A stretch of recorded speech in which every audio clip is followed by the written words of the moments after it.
Machine patrols now dominate the broken highways and hollowed-out skylines of 2089, patrolling a world where human life has vanished.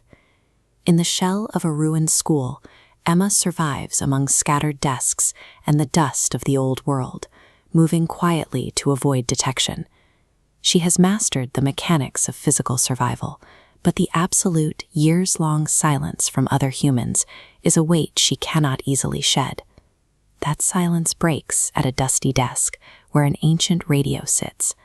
A single faint indicator light glows, pulsing with an incoming frequency. Miles away, in a fortified workshop beneath the Chicago ruins, a man with a long white beard and a worn survival coat watches a matching light. This map shows the logistics of their connection, an invisible radio thread stretching across miles of hostile wasteland, tethering the school to the bunker. Grandfather acts as the fixed point for this signal. He isn't a soldier, but a guardian anchored to this transmission. This active signal means that despite the miles of wreckage and the machine patrols between them, these two are no longer entirely alone. The central AI monitors the waste for anomalies. It detects the radio pulse and classifies the human connection as a high-priority target that must be eliminated. Thousands of mechanical combat units and heavy drones begin a synchronized march across the ruined highways toward the source of the signal.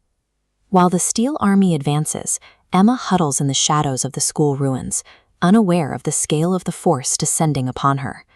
Back in Chicago, Grandfather stands. He opens a heavy metal case and pulls out a device humming with a dense, mysterious energy. The AI network directs its massive resources toward extinguishing a single frequency, while the old man prepares a defense for the one girl on the other end. He steps out of his fortified shelter and begins to walk across the ash, heading directly into the path of the approaching machines. The AI's processing power could calculate every military variable, but it lacked the data to predict a single human choosing to sacrifice himself for another. He stands alone as the machine army surrounds him, his white beard whipping in the wind against a burning orange horizon.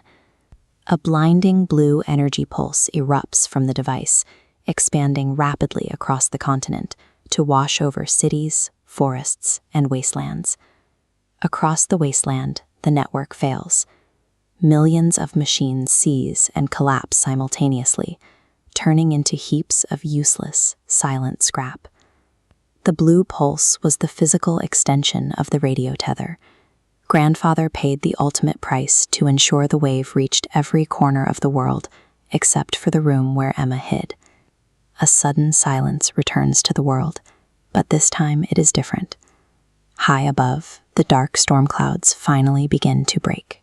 Emma travels through the fields of fallen machines, eventually reaching the scorched remains of the Chicago workshop. Among the scattered gears and gray ash, she discovers a handwritten note that has survived the fire. The letter explains that every fortified wall and every day spent in hiding was intended to secure her a future beyond the war. Sunlight touches the earth through the clearing clouds as nature begins its slow crawl back over the rusted, silent machine remains. Emma stands on the hill, looking out at a horizon no longer watched by machines.